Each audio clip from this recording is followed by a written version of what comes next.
Paz seja convosco. Hoje eu quero dar continuidade ao testemunho de adultério ao qual muitas pessoas têm pedido. E eu já tinha falado que eu estava sem diretriz alguma para fazer esse testemunho. Eu espero do fundo do meu coração que ninguém venha se escandalizar, porque eu estou fazendo para a honra e para a glória do Senhor Jesus Cristo, não para dar ênfase ao pecado, mas sim para render graças ao trabalho que o Senhor fez na minha vida. No ano de 2009, eu mudei de igreja e foi onde eu conheci uma pessoa nessa igreja depois de algum tempo. E foi na época do MSN. E nós começamos, algum amigo em comum deu o meu endereço de MSN, que se eu não me engano na época era pelo e-mail, o endereço de e-mail era o mesmo que o do MSN. E essa pessoa começou a trocar palavras de conforto e nós começamos a conversar naturalmente, normalmente. Essa pessoa era casada, eu também era casado. Confesso que a princípio não vi maldade, até que chegou um dia que a conversa meio que mudou e eu me senti incomodada. Mas mesmo me sentindo incomodada, eu fui fraca e eu não botei um limite naquela conversa. E essa conversa ela continuou e cada vez que ela continuava, ela ia se estendendo mais e ficando cada dia mais íntima. E depois de algum tempo chegou que nós combinamos de nos encontrar para conversarmos. E nós nos encontramos, nós conversamos. E talvez pela carência que eu tinha no meu casamento, talvez pela carência que ele tinha no casamento dele, eu já me sentia envolvida, eu já tinha sentimento por essa pessoa. E todos os dias de culto, essa pessoa, ela dava carona para mim e para minha filha, tanto para irmos para o culto como para voltarmos. E hoje, como uma mulher de Deus, eu oriento a vocês, irmãos, irmãs, pastores, líderes de igreja.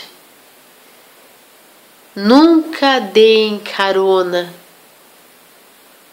um homem para uma mulher, ou uma mulher para um homem, sem que tenha mais alguém junto no carro. Porque querendo ou não, o inimigo ele está rugindo ao nosso derredor e se ele puder nos tragar, ele nos traga sim. E nós não vigiamos e nessas idas e vindas nós estávamos cada vez mais envolvidos. E todas essas coisas contribuíram para que nós viéssemos cair no adultério. Porque nós éramos confidentes, antes de ser amantes, nós nos tornamos confidentes. Então, aonde eu saía, aonde ele saía, um se comunicava com o outro, conversava, falava. E infelizmente o diabo nos cegou de tal forma que nós não pensamos nas pessoas, as pessoas inocentes, as quais nós iríamos magoar. Nós só pensávamos no nosso bel prazer. E muito antes de nós nos divorciarmos, nós já havíamos cometido algumas vezes relações sexuais ilícitas. E chegou um tempo em que nós não suportamos mais, nós já sabíamos que era errado e a pressão estava demais. Os conflitos dentro de casa foram inevitáveis, porque mesmo nós estando dentro da igreja, foi como se fosse um casal como qualquer outro. Nós estávamos mais ligados no nosso relacionamento extraconjugal do que no nosso casamento. Então eu vi meu casamento se desmoronando e eu não fui sábia, eu fui a mulher tola, eu derribei minha casa com as minhas próprias mãos, porque eu não busquei de Deus auxílio, eu não pedi para que Deus sustentasse a minha casa, edificasse o meu lar, para que Deus restaurasse o amor que um dia eu tive pelo meu marido. E quando eu falo eu, é porque eu tenho que dizer por mim. A outra parte eu acredito que tenha sido exatamente parecido, mas eu não posso falar pela outra pessoa. Eu até quero que nos próximos vídeos essa pessoa ela venha fazer um vídeo comigo para esclarecer também e para expor os pontos dele. Mas aconteceu que depois de 9 meses de um relacionamento extraconjugal, nós chamamos a esposa do meu segundo esposo e a filha dele mais velha, que na época era minha amiga, e eu já tinha contado em casa para o meu marido, e nós contamos tudo o que estava acontecendo.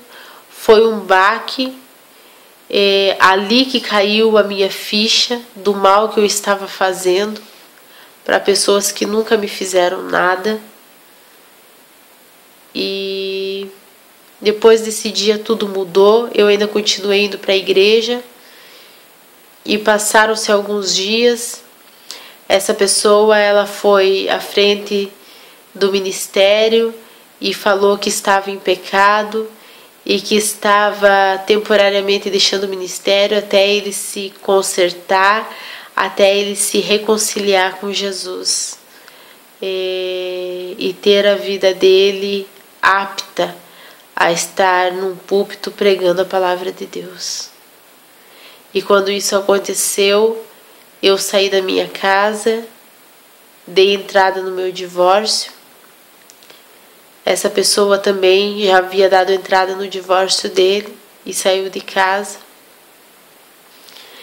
E nós estávamos tão cegados pelo diabo que nós não pensávamos em tantas pessoas que nós decepcionamos, que nós deixamos tristes, porque na época eu tinha uma filha de 7 anos e talvez por ela nunca ter tido muito contato com crianças da idade dela, ela sempre foi madura. Quando ela tinha 7 anos, ela tinha uma mentalidade de uma criança de 14 anos.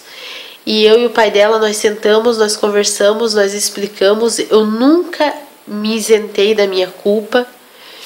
E eu falei para ela que eu estava saindo de casa, porque não gostava, não estava mais dando certo o relacionamento com o pai dela, e que eu estava gostando de uma outra pessoa. Só que eu estava saindo de casa, não sabia ao certo o que seria da minha vida, o que eu iria fazer. A casa que eu morava era minha, foi meu pai que tinha me dado. As coisas que estavam dentro de casa, eu tinha uma moto, eu vendi, eu comprei parte das coisas, outra parte das coisas eu ganhei de amigas no meu casamento. Parte da herança que o meu pai deixou quando morreu, eu troquei toda a cobertura da casa. E como eu não sabia o que seria de mim, eu conversei com ela e ela preferiu que a guarda ficasse com o pai dela, mas todos os dias, dia sim, dia não, uma vez na semana, ela sempre estava na minha casa. Hoje ela vive mais comigo do que com o pai dela. E quando nós saímos de casa, nós não pensávamos em ninguém não.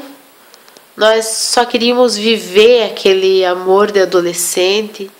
Nós saímos de casa com algum dinheiro, em questão de semanas ou de mês. Nós gastamos todo o dinheiro. Nós dependemos da ajuda de familiares do meu segundo esposo. Eles nunca foram a favor do segundo casamento, mas eles nunca nos desampararam.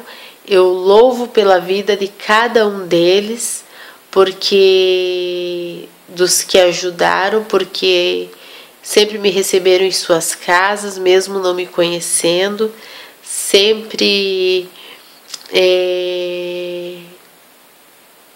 me proporcionaram momentos agradáveis, sempre foram pessoas respeitosas comigo. Então, nós vivíamos como dois namorados.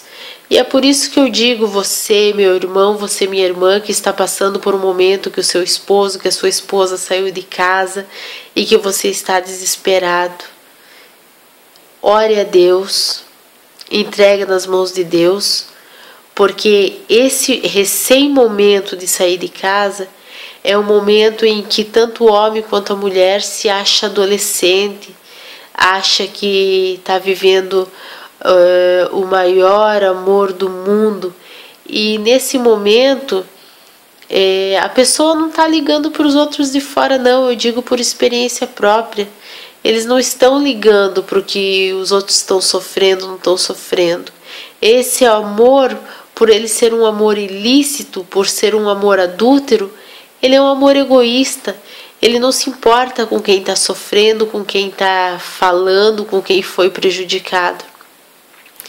Então, se você está passando por esse momento, entrega nas mãos do Senhor, porque vai chegar o momento em que Deus vai despertar o seu cônjuge desse sono profundo.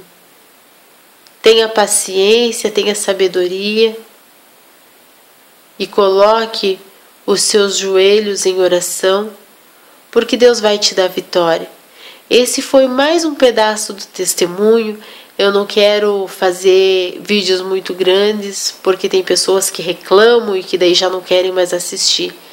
Mas eu vou fazendo aos poucos e conforme vocês forem comentando, eu vou pegar as perguntas de vocês e agora, ao invés de responder, eu vou fazer em forma de vídeo.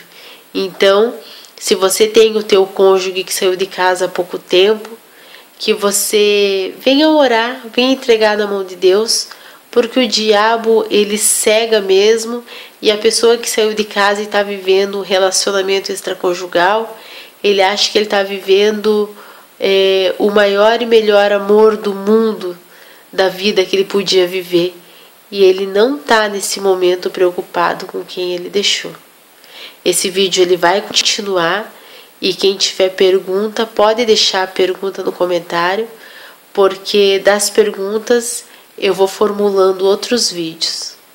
Paz seja convosco.